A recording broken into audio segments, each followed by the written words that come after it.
విద్య అనేది ఇది కేవలం అక్షరాలకు సంబంధించిన విషయంగా మారిపోయింది. అక్షరాలు అంటే ఆలు, ఏబిసిడీలు, ఇంకొన్ని హిందీ అక్షరాలు, ఇవి వస్తే సరిపోతుంది అనుకుంటున్నారు.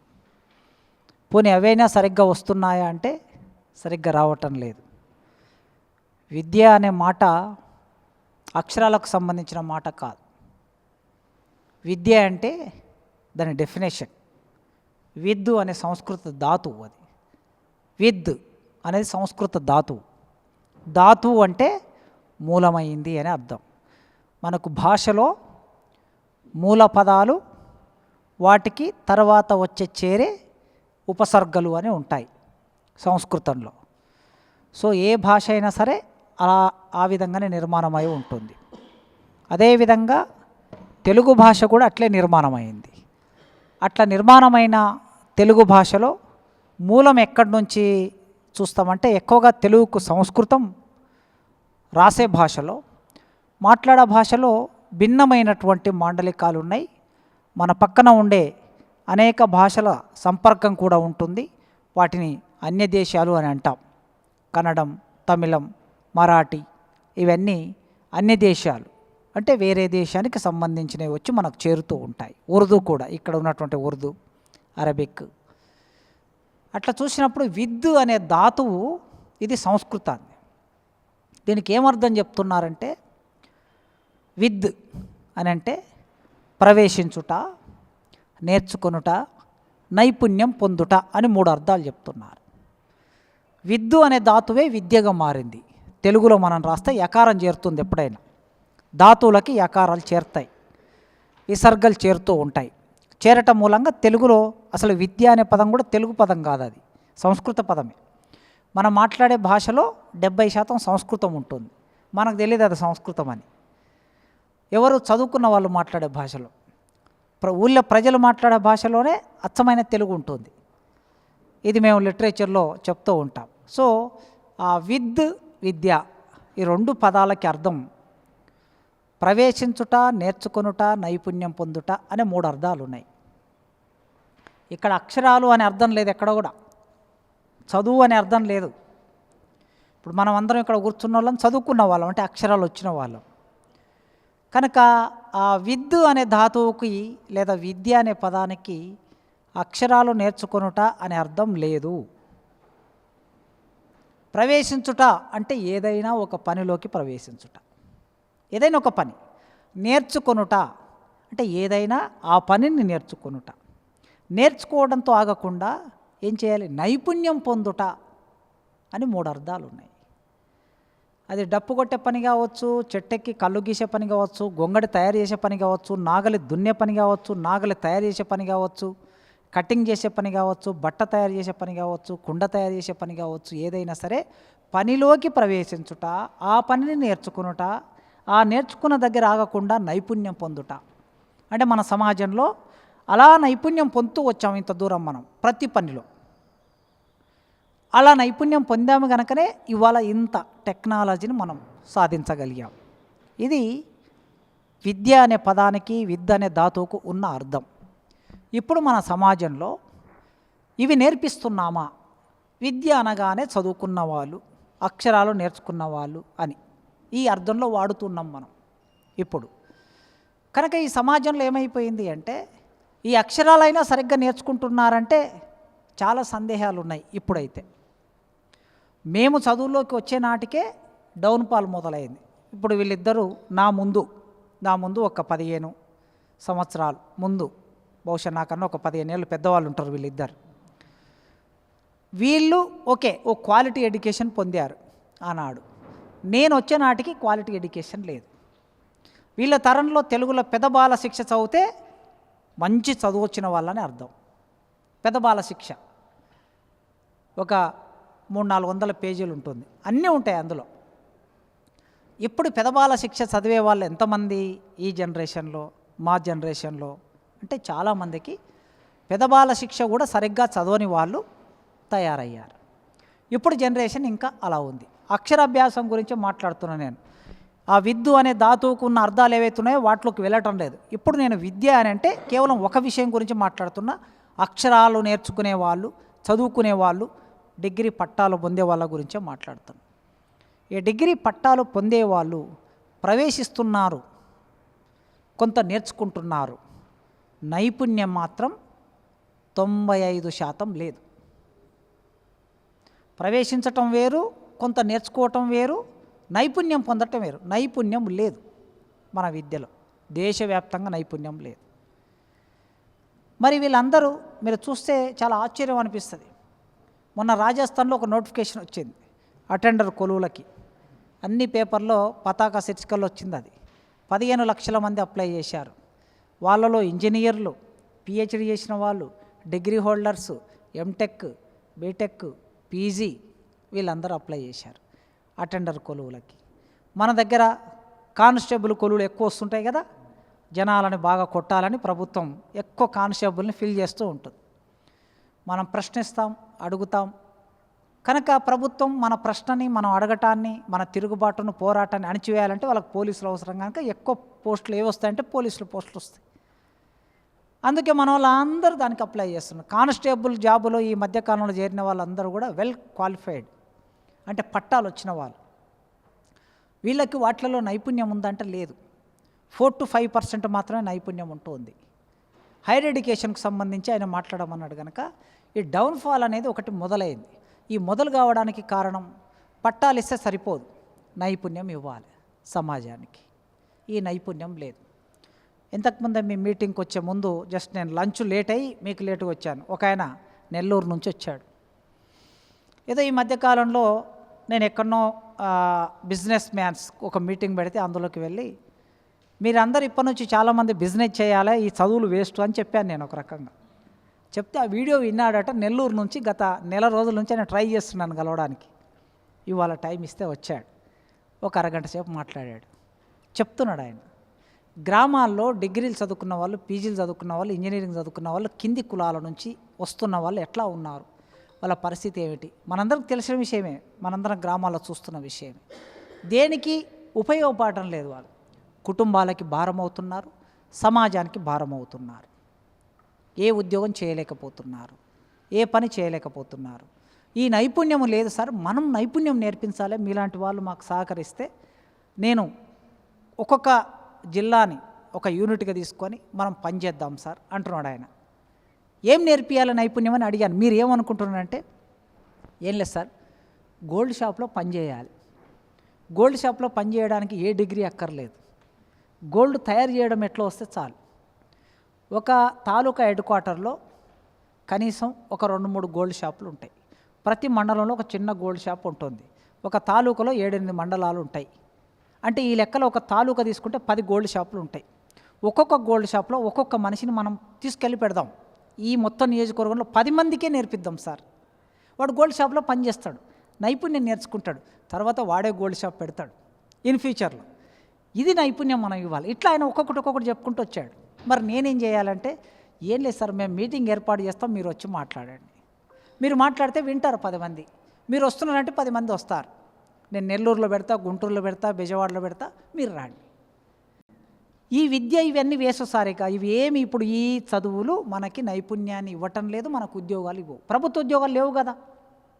అందుకోసమే నైపుణ్యం లేని చదువులు ఎందుకు వచ్చాయి అనేది కారణం. అక్కడ చెప్పడానికి నేను ఇదంతా చెప్తున్నాను. ఎందుకు నైపుణ్యం లేదు అని అంటే, మొత్తంగా చదువులన్నీ నైపుణ్యం లేకుండా ఉన్నాయంటే 90-95% నైపుణ్యం లేకపోతే 5% నైపుణ్యం ఉంది కదా. మరి 5% ఎక్కడుంది నైపుణ్యం?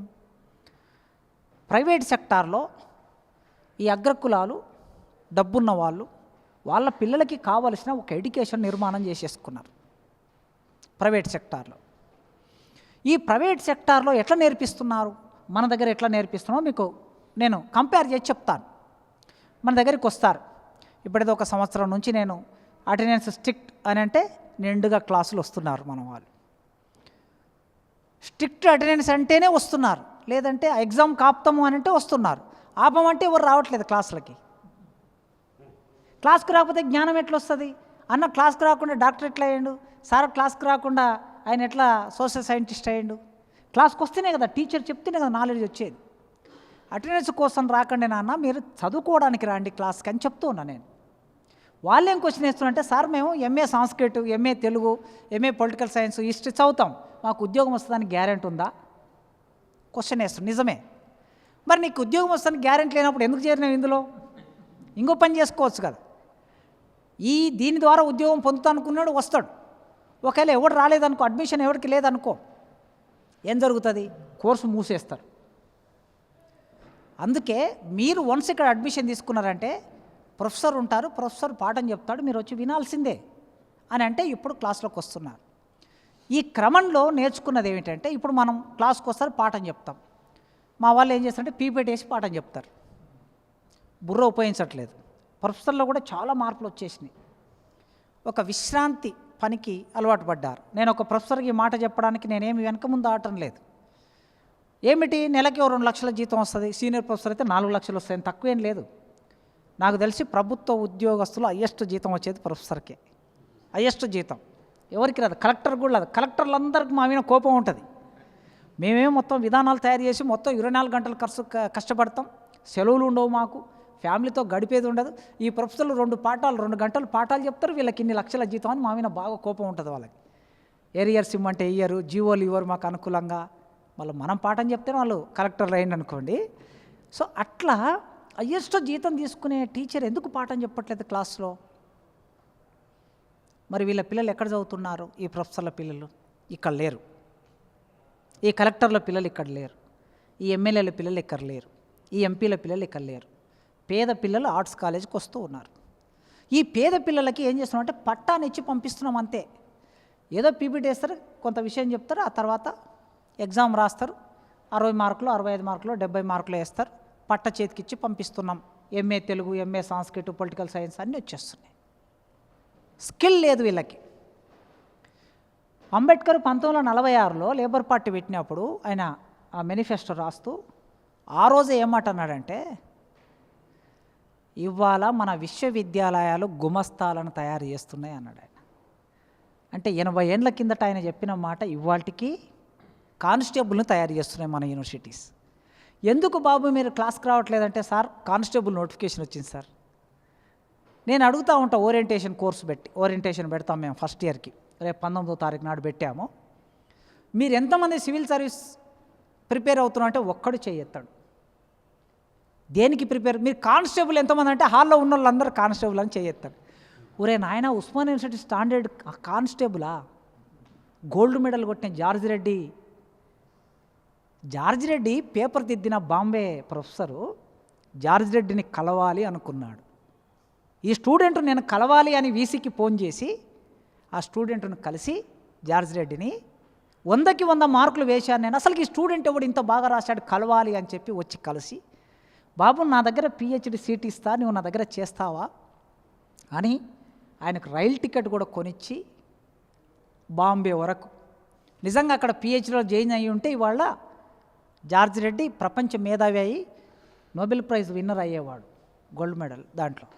అలాంటి యూనివర్సిటీలో కానిస్టేబుల్కు ప్రిపేర్ అయ్యే పిల్లలు ఉన్నారంటే నేను చాలా ఆశ్చర్యపోతున్నా.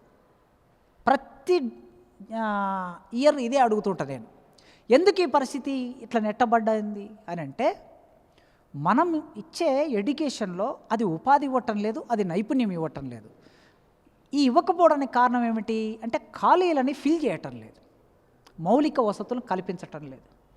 చాలా కష్టం, మౌలిక వసతులు ఉండట్లేదు. కనుక కొత్త జనరేషన్ ఇవాళకి అప్డేట్ అయిన ప్రొఫెసర్ రావాలి. ఇవాళ జనరేషన్ను ఇవాళ అవకాశాలని అర్థం చేసుకొని, ఇప్పుడు లెక్చరర్ ఉద్యోగాలు లేవు, degree college lecturer, junior college lecturer లేవు, టీచర్ ఉద్యోగాలు తగ్గుకుంటూ వస్తున్నాయి. మరి ఎంఏ పొలిటికల్ సైన్స్ చేసిన వాడికి ఏం అవసరము? దేశవ్యాప్తంగా ఇన్నిసార్లు ఎన్నికలు జరుగుతున్నాయి, ఎన్ని రాజకీయ పార్టీలు ఉన్నాయి, ఇంతమంది పాల్గొంటున్నారు, కొన్ని వేల మంది పాల్గొంటున్నారు, లక్షల మంది పాల్గొంటున్నారు ఎన్నికల్లో. వాళ్ళకి ఎత్తుగడలు నేర్పించే ఒక పొలిటికల్ స్ట్రాటజీ నేర్పించే సైంటిస్ట్ తయారు కావాలి పొలిటికల్ సైన్స్ డిపార్ట్మెంట్లో. ఎంఏ పొలిటికల్ సైన్స్ చేసేటోడు అలా తయారయ్యే నైపుణ్యము వాడికి నేర్పించాలంటే మొదలు పాఠం చెప్పే ప్రొఫెసర్కు ఆ నాలెడ్జ్ ఉండాలి. ఒక తెలుగు ప్రొఫెసర్గా నాకు ఏ నాలెడ్జ్ ఉండాలి? యూట్యూబ్కు కంటెంట్ రాయటం ఎలాగో తెలిసి ఉండాలి, నాకు తెలిసి ఉండాలి మొట్టమొదలు. పత్రికలో ఒక వార్తను వార్తగా ఎట్లా మలచాలి, ఒక కథనాన్ని కథనంగా ఎట్లా రాయాలి, ఒక విశ్లేషణ ఎట్లా రాయాలి, ఒక ఇంటర్వ్యూ ఎట్లా చేయాలి, నాకు తెలిసి ఉండాలి రైటింగ్ స్కిల్. అప్పుడు నా స్టూడెంట్కు నేను నేర్పించగలుగుతాను. అంటే ఇప్పటి సమాజంలో ఉపాధి అవకాశాలు ఏమి ఉన్నాయో అవి మనం నేర్పించగలిగే నైపుణ్యం టీచర్లకు కొరబడింది. ఈ కొరవటం మూలంగా ఈ పిల్లలకి వీళ్ళు అందుకోలేకపోవటం మూలంగా ఈ పిల్లల ఆ నైపుణ్యం రావటం లేదు. కనుక వీటి స్థాయి అంతా ఎక్కడుందంటే కానిస్టేబుల్ దగ్గర ఉంది. ఇది ఇక్కడ ఉన్నటువంటి పరిస్థితి కదా. ఉస్మానియా యూనివర్సిటీకి రావాలంటే దేనికోసం రావాలి? హాస్టల్ ఫెసిలిటీ ఉంటుంది, 2 ఏళ్ళు పీజీ కోర్స్ రాస్తాం, లైబ్రరీలో వెళ్ళి చదువుకుంటాం, కాంపిటేటివ్ ఎగ్జామ్స్ రాస్తాం, జాబ్ కొట్టుకొని వెళ్ళిపోతాం. ఈ పీజీ కోర్స్ ఏమిటి? ఇది పోనీ అదన్నా సీరియస్గా చదువుతున్నారంటే మొన్న గ్రూప్ 2 వచ్చింది, గ్రూప్ 4 వచ్చింది, గ్రూప్ 3 వచ్చింది, గ్రూప్ 1 వచ్చింది, ఇన్ని ఉద్యోగాలు వచ్చాయి. నేను మొత్తం ఆర్ట్స్ కాలేజీలో డాటా తీశాను, మొత్తం యూనివర్సిటీలో డాటా తీశాను. ఒక్కడికి గ్రూప్ 1 రాలేదు. ఈ 5 ఏళ్ళలో ఇక్కడ చదువుకున్నోడికి. నీకు గ్రూప్ 1 రాకపోయా, గ్రూప్ 2 రాకపోయా, మరి నీవు ఏం చదువుతున్నట్లు? క్లాస్కు రాకపోతేవి, లైబ్రరీలో కూర్చుంటువి. నిజంగా లైబ్రరీలో కూర్చుంటే నీకేం రావాలి? 555 పోస్టులు ఏదో గ్రూప్ 1 వచ్చాయి కదా, అన్నీ నీకే రావాలి. నిజానికి ఉస్మానియా యూనివర్సిటీ పిల్లలంటే హైయెస్ట్ మెరిట్ ఉన్న పిల్లలు ఇక్కడ. ఉదాహరణకి పొలిటికల్ సైన్స్ ఒక 10,000 మంది రాస్తారు అనుకుందాం మొత్తం తెలంగాణలో. ఇక్కడున్న సీట్లు 40 సీట్లు. 10,000 మందిలో 40 మంది ఇక్కడ సెలెక్ట్ అవుతారు. వీళ్ళు నైపుణ్యం ఉన్నోళ్ళు తెలంగాణలో. ఎంఏ తెలుగు 40 సీట్లు, ఏదైనా 40 సీట్లే ఉంటాయి. మరి ఇంత నైపుణ్యం ప్రతిభ ఉన్నోడు ఇక్కడికి వస్తే, అమ్మాయి అయినా అబ్బాయి అయినా, వాళ్ళు కాంపిటేటివ్ ఎగ్జామ్స్ ప్రిపేర్ అయితే మొత్తం గ్రూప్ 1 పోస్టులన్నీ మీరే కొట్టాలి కదా. ఏవి? గ్రూప్ 2 పోస్టులు మీరే కొట్టాలి కదా. ఏవి? ఎందుకు రావట్లేదు అంటే మీరు క్లాస్కు రావటం లేదు, ఇక్కడ నైపుణ్యం మొదటం లేదు, అక్కడ చదివి ఉద్యోగం కొట్టడం లేదు. ఎక్కడ పోతున్నారు ఈ పిల్లలు? కానిస్టేబులే వీళ్ళ టార్గెట్ అంతా. అది ఎప్పుడు వస్తుందో తెలియదు. ఇది మనకున్న పరిస్థితి. సరిగ్గా ప్రైవేట్ యూనివర్సిటీ వైపు వెళ్దాం మనం. టిస్ ఉంది, అక్కడ సోషల్ సైన్స్ ఉన్నాయి. టిస్లో మహేంద్ర యూనివర్సిటీ ఉన్నది, రకరకాల యూనివర్సిటీ. అసలు వాడు టీచింగ్ మెథడ్ సేమ్ సిలబస్ ఇదే బోధిస్తాడు. వాని సిలబస్ ఎట్లుందంటే ఇప్పుడు ఉన్నటువంటి ఈ సమాజానికి అవసరాలు తీర్చే విధంగా తెలుగు సిలబస్, తెలుగు లేదనుకోండి ప్రైవేట్ యూనివర్సిటీలో, political science syllabus, economics syllabus, history syllabus ఇప్పటి అవసరాలు తీర్చే విధంగా వాడు రూపొందించుకున్నాడు. మా సిలబస్ ఏంటంటే 50 ఏళ్ళ కిందట, అది 20 ఏళ్ళ కిందట మేము ఏదైతే ఎంఏలో చదివామో అదే సిలబస్ మా ప్రొఫెసర్లు బోధించడానికి అలవాటు పడ్డారు. కొత్త సిలబస్ పెట్టడానికి వెనక ముందు ఆడతారు. ఎందుకంటే వీడు అప్డేట్ కాలే ప్రొఫెసర్, అప్డేట్ కావాలి. నిజానికి ప్రమోషన్లు ఇవ్వడం కూడా అట్లా అప్డేట్ అయితేనే ప్రమోషన్లు ఇస్తారు. 10 వ్యాసాలు రాయాలి, కొత్త విషయాల మీద రాయాలి. ప్రమోషన్ ఇవ్వకపోతే మా ప్రొఫెసర్లు రోడ్లెక్కి ధర్నా చేస్తారు. ఇది ఇజ్జత్ పోయే పని కదా. నీకు ప్రమోషన్ ఎందుకు రాలేదా అంటే, నువ్వు రోడ్ ఎక్కి ధర్నా చేస్తే ఇది ఇజ్జత్ పోతుంది. నీవు ఇంటర్వ్యూకి పోయావు, నీ పేపర్లు చూపించాలి. నీ పేపర్లు చూస్తేనే వచ్చిన ఎక్స్పర్ట్స్ నీ పేపర్లు చూసి, నీ ఇంటర్వ్యూ చూసి, నీ సబ్జెక్ట్ చూసి ప్రమోషన్ ఇస్తారు. నీవు అవి రాయలేదనుక నీకు ప్రమోషన్ రాలేదు. నాకు ప్రమోషన్ వీసీ ఇవ్వలేదని నువ్వు రోడ్ ఎక్కితే ప్రొఫెసరు ప్రమోషను ఏమిటండి ఇది? నీకు రాలేదంటే నీకు చదువు సరిగ్గా రాలేదని ప్రపంచం అంతా నీకు నీవు చెప్పుకోవటం, ఇది ఇజ్జత్ పోయే పని కదా. కనుక ఇలాంటి స్థితి ప్రొఫెసర్లకు వచ్చేసింది, సిస్టంలోకి వచ్చేసింది. కానీ అక్కడ వాడు అప్డేటు సిలబస్ పెట్టుకొని ఇవాళ పాఠం చెప్తాడు. ఇవాళ పాఠం చెప్పి, ఇప్పుడు నా బిడ్డనే ఉందండి, నేను లాలో చేర్పించాను నా బిడ్డను, ఓయూలో చేర్పించలేదు.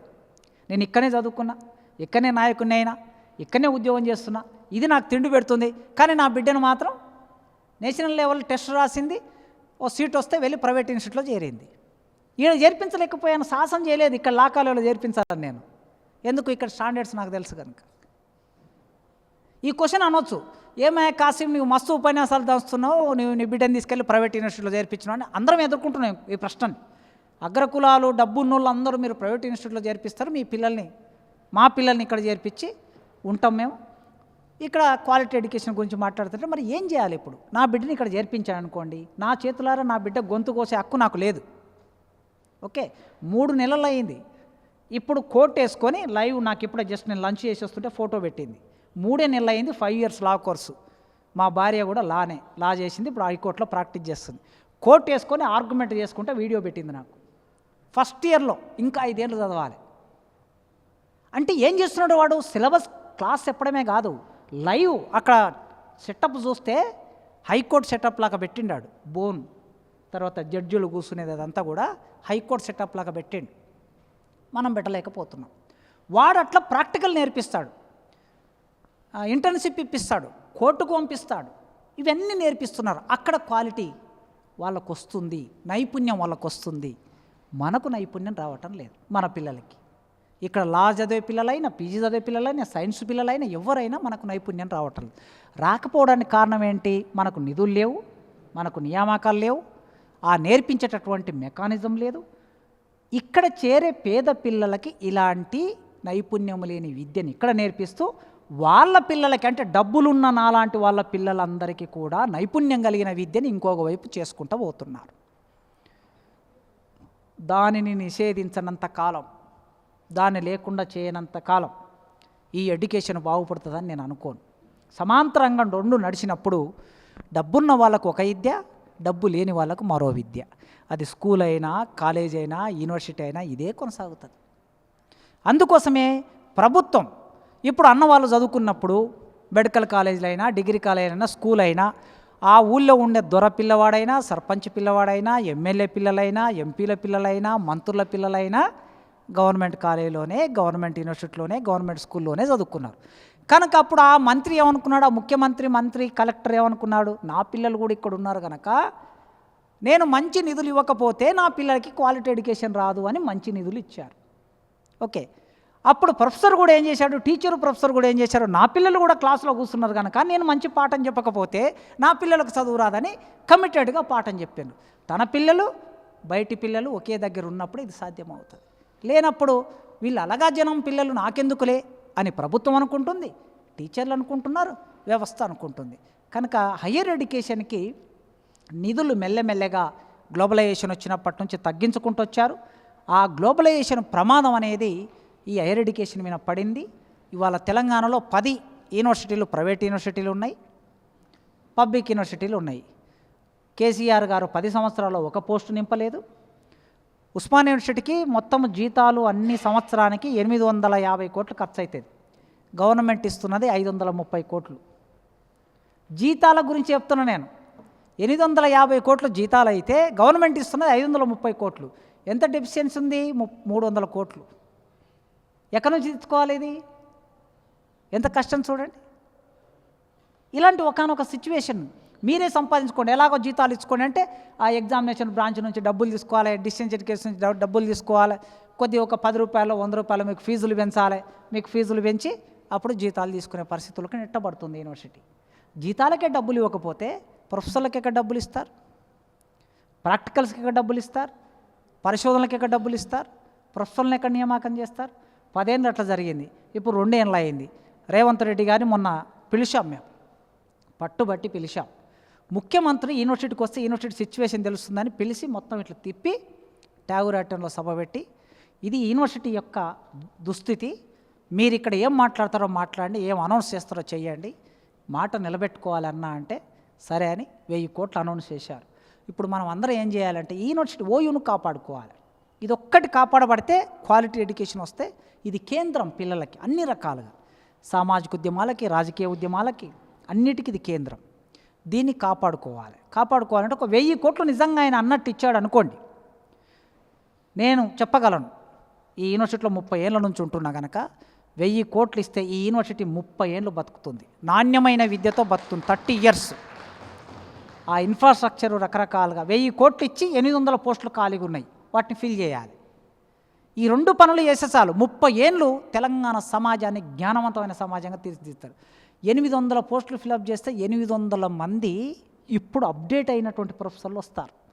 మీలో ఉన్న వాళ్ళు, మీరు చదువుకున్నారు, ఐఐటీలో చదువుకున్న వాళ్ళు, సెంట్రల్ ఇన్స్టిట్యూట్లో చదువుకున్న వాళ్ళు ఇప్పుడు ప్రొఫెసర్లు అవుతారు.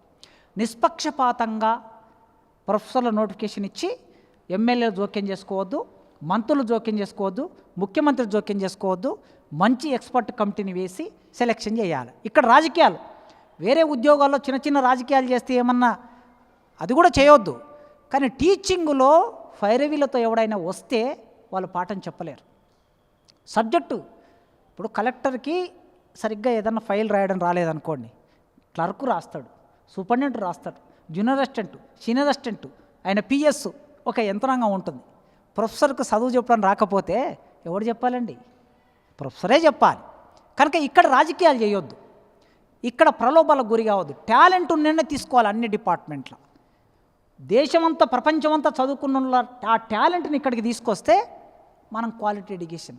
ప్రైవేట్ యూనివర్సిటీ వాడు యూజీసీ వేతనాలు ఇస్తున్నాడు వాళ్ళకి, కానీ వాడి సెలక్షన్ పద్ధతి ఎట్లుంటుందంటే నిష్పక్షపాతంగా సెలక్షన్ పద్ధతి ఉంటుంది. వాడు ప్రైవేట్ వాడు కనుక అట్లే చేస్తాడు.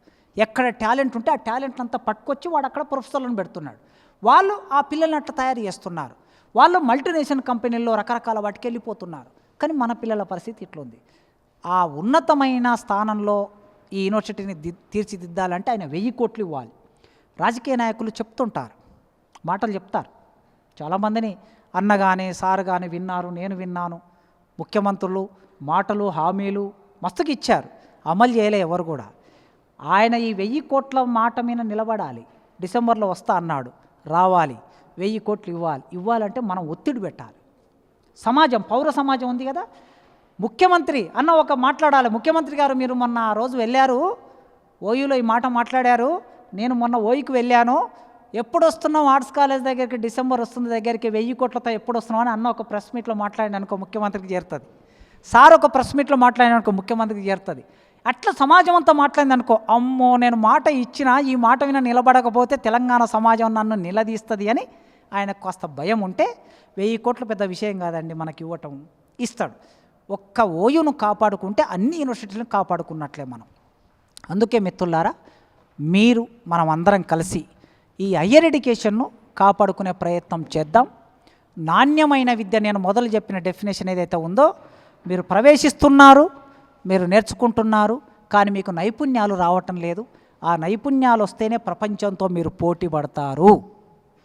ఆ నైపుణ్యాలు నేర్పించడానికి మేము సిద్ధంగా ఉన్నాం. నేను ఇంకా 16 ఏళ్ళు ఉంటా సర్వీస్లో, ఇంకా 16 ఏళ్ళు ఉంటా. ఈ 16 ఏళ్ళ కాలంలో నేను కొత్త విషయాలు నేర్చుకుంటా, నిరంతరం కొత్త విషయాలు నా స్టూడెంట్స్ ద్వారా, సమాజం ద్వారా, సాహిత్యం ద్వారా కొత్తవి నేర్చుకొని కొత్తగా చెప్పడానికి ప్రయత్నం చేస్తా. ఆ విధంగా మీరు కూడా నైపుణ్యం పొందడానికి ప్రయత్నం చేయండి. ఎంత విషాదం అంటే ఒక విషయం చెప్పి ముగిస్తా. ఈ ఆర్ట్స్ కాలేజ్ నేను ప్రిన్సిపాల్గా ఛార్జ్ తీసుకొని 1 ఇయర్ అయింది. నెలకి 30 లక్షలు హాస్టల్లో పే చేయాలన్నా, 30 లక్షలు పే చేయాలి. అంటే బియ్యం ఇచ్చేటోడికి, కూరగాయలు ఇచ్చేటోడికి, పప్పులు ఇచ్చేటోడికి, వాడికిటికి 30 లక్షలు ఇవ్వాలి. ఈ కాలేజీలో ఒక్క పైసా లేదు. మా పూర్వీకులు ఏం చేశారంటే ఒక 2-3 కోట్ల ఫిక్స్డ్ డిపాజిట్లు చేశారు ఇక్కడ. ఆ ఫిక్స్డ్ డిపాజిట్లను క్యాన్సిల్ చేసి డబ్బులు ఇస్తున్నాం మేము. అసలు ఫిక్స్డ్ డిపాజిట్లను తీయకూడదు. ఆపత్కాలంలో ఫిక్స్డ్ డిపాజిట్లను తీస్తారు. ఇప్పుడు మన పిల్లల వాళ్ళ ఫిక్స్డ్ డిపాజిట్లు చేస్తారు కదా పెద్దవాళ్ళు, అవి తీసి హాస్టల్కి పంపిస్తున్నాం. గవర్నమెంట్ ఏమో స్కాలర్షిప్ ఇవ్వదు, పిల్లలు ఏమో ఫీజులు కట్టారు. ఓకే, గవర్నమెంట్ స్కాలర్షిప్లు ఇవ్వకపోతే, పిల్లలు ఫీజులు కట్టకపోతే భోజనం పెట్టేది ఎట్లా అనేది ఒక పెద్ద క్వశ్చన్ మన ముందుకు వస్తుంది. కనుక కొద్దిమంది పిల్లల్ని చెప్పటం మూలంగా ఇబ్బంది పడుతున్నారు, అప్పులు చేస్తున్నారు, తల్లిదండ్రులకు ఇబ్బంది అవుతుంది, అయినా కూడా ఫీజులు కట్టి సర్టిఫికెట్లు తీసుకుపోతున్నారు చాలామంది. మొన్న డిప్యూటీ సీఎంను పిలిచాను నేను కాలేజ్ డేకు. పిలిచి, అన్న మాకు ఒక 4 కోట్లు పెండింగ్ ఉంది, ఇది క్లియర్ చేయాలంటే ఆయన మీటింగ్కి వస్తూ 1 crore క్లియర్ చేశాడు. మళ్ళీ పోయిన తర్వాత ఇంకో 1 crore క్లియర్ చేశారు. 2 కోట్లు క్లియర్ కావటం మూలంగా కొద్దిమంది పిల్లలకి మేము సర్టిఫికెట్లు ఇవ్వగలిగినాం. 2020-21 ఇట్లా చదివిన వాళ్ళకి ఇంకా రాలేదు ఫెలోషిప్. ఉదాహరణకి 30,000 వస్తుంది స్కాలర్షిప్, కానీ వీళ్ళు హాస్టల్లో 40,000 తింటారు. 30,000 వచ్చిన తర్వాత మిగతా 10,000 వాళ్ళు కట్టాల్సిందే, ఎప్పుడోసారి కట్టాలి. ఇది ప్రజల డబ్బు మనం తింటున్నది. ముఖ్యమంత్రి జేబులోంచి ఇవ్వట్లేదు, డిప్యూటీ సీఎం జేబులోంచి ఇవ్వట్లేదు. మీ తల్లిదండ్రులు పన్నులు కడితే ఆ డబ్బు స్కాలర్షిప్లుగా జీతాలుగా ఇస్తున్నారు. ఈ ప్రజల డబ్బును వృధా చేసే హక్కు ఎవరికి లేదు, నాకు లేదు, ఎవరికి లేదు. ప్రిన్సిపాల్గా మన వ్యవస్థని మనమే కాపాడుకోవాలి. ప్రభుత్వం కూలగొట్టాలనుకుంటుంది, పెట్టుబడిదారులు కూలగొట్టాలనుకుంటున్నారు, ప్రైవేట్ ఇన్స్టిట్యూషన్స్ కూలగొట్టాలనుకుంటుంది. ఎమ్మెల్యేకి ప్రైవేట్ యూనివర్సిటీ ఉంటుంది, మంత్రికి ప్రైవేట్ యూనివర్సిటీ ఉంటుంది. వాళ్ళ ఉద్దేశం వల్ల ఏమిటంటే ఇవి కూలిపోతే మంచిగా మా ప్రైవేట్ యూనివర్సిటీలకి అందరు అడ్మిషన్స్ అన్నీ అటు వస్తాయి, మనం అందరం వ్యాపారం చేసుకోవచ్చు. వాడనుకున్నది, ముఖ్యమంత్రి అనుకున్నది, మంత్రి అనుకున్నది, మనం అనుకున్నది కూడా ఒకటే అయితే ఇంకా ఎందుకు ఇవన్నీ మాట్లాడడం, ఈ సభలు ఎందుకు, ఇదంతా ఎందుకు? కనుక మనకు బాధ్యత ఉండాలి, ఈ వ్యవస్థని కాపాడాలి. ఇది ప్రజల వ్యవస్థ, ఈ ఆర్ట్స్ కాలేజ్ మన పూర్వీకులు కట్టారు, ఈ వ్యవస్థని మనం కాపాడుకోవాలని ఒక బాధ్యత మనకు ఉండాలి. బాధ్యత లేని సమాజం ఆ సమాజాన్ని కాపాడలేదు. బాధ్యత లేని వ్యక్తులు ఎన్ని మాటలు చెప్పినా వాటి వలన ప్రయోజనం లేదు. కనుక నేను ఈ దేశ పౌరుణ్ణి, ఈ సమాజంలో ఒక పౌరుణ్ణి. నా బాధ్యత సరిగ్గా పాఠం చెప్పాలి. నేను తీసుకున్న జీతానికి రోజు వచ్చి నేను పాఠం చెప్పాలి. పాఠం చెప్పకపోతే అడగాలి. ఒక్కడు కూడా ఈ యూనివర్సిటీలో నీవెందుకు పాఠం చెప్పట్లేదని అడిగిన పాపాన పోలేదండి. ఒక్క స్టూడెంట్ యూనియన్ పోలే, ఒక్క విద్యార్థి సంఘం నాయకుడు అడగాలి. నేను సంవత్సరం నుంచి ఉన్నా కదా, ఎవడన్నా వచ్చి సారు మాకు పలానా క్లాసు జరుగుతలేదని చెప్తాడేమని ఎదురు చూస్తున్నాను నేను. ఎవడు అడగడు. ఆడ బయట ఎవడో ఎమ్మెల్యే కొడుకు చనిపోతాడనా, ఎమ్మెల్యే కొడుకు చనిపోతే నీ వాళ్ళు అర్పిస్తారు బ్యానర్ కట్టి. మంత్రి బర్త్డే, పాలాభిషేకాలు, మంత్రి బర్త్డే అక్కడ చేస్తారు. ముఖ్యమంత్రి బర్త్డే నేను చెప్పాలనుకుంటున్నాను రేవంత్ రెడ్డి గారికి, మళ్ళీ ఒకసారి కలిస్తే మీ పార్టీకి మొత్తం నీవే ఆదేశం ఇయ్యానా, యూనివర్సిటీలు అనేవి జ్ఞాన కేంద్రాలు తప్ప మీ బర్త్డేలు జరిపే కేంద్రాలు కావు.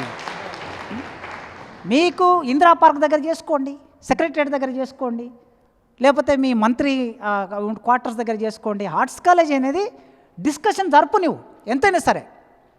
ఏబీఈ పోల్లో ఒక డిస్కషన్ పెట్టాలి, ఎన్ఎస్ఐలో ఒక డిస్కషన్ పెట్టాలి, ఎస్ఎఫ్ఐలు పెట్టాలి, ఏఎస్ఎఫ్ఓలు పెట్టాలి, తీవ్రమైన చర్చ జరగాలి. అలాంటిది పోయి ఈ పాలాభిషేకాలు, బర్త్డేలు ఈ మధ్యకాలంలో నేను చూసాను టపాకులు వేలుస్తున్నారండి ఆర్ట్స్ కాలేజ్ ముందు. ఏం కల్చర్ ఇది? ఎవడు బాగు చేయాలి దీన్ని? అవి వద్దంటే కాసిం విద్యార్థులకు వ్యతిరేకంగా చేస్తున్నాడని వాడు ఫేస్బుక్ రాస్తాడు. అరే టపాకులు వేల్చే కల్చర్ ఎవడు నేర్పారా నాయన మనకి?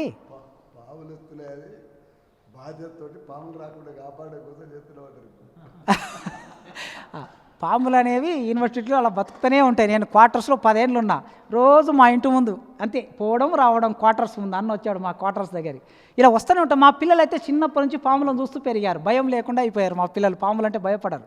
యూనివర్సిటీలో అవి కూడా బతుకుతాయి, మనల్ని ఏమనవు అవి. సో అట్లా టపాకులు వేల్చి బర్త్డే కేకులు కోసి ఏదో చేసేటటువంటి కల్చర్ వచ్చేసింది. ఈ యూనివర్సిటీని మనం కాపాడుకోవాలి, ఉన్నత విద్యను మనం కాపాడుకోవాలి, నిధులు వచ్చే విధంగా మనం కాపాడుకోవాలి. ఇది జరగాలంటే పౌర సమాజం ఒత్తిడి ఉండాలి. ఇదో ఇలాంటి సభలు జరగాలి. వెంకటరెడ్డి సారు అన్న ఏదైనా కార్యక్రమం తీసుకుంటే విద్యని కాపాడడానికి ఖచ్చితంగా ఇప్పుడు ఈ సంఘం తరపున నేను కూడా మీలో ఒకటి భాగస్వామిగా మారుతాను. ఎంత దూరం అంటే అంత దూరం మీతో పాటు నేను కూడా నడుస్తాను. ఉద్యమంగా మారాలి, ఇది ఎలక్షన్ ఎజెండాగా మారాలి.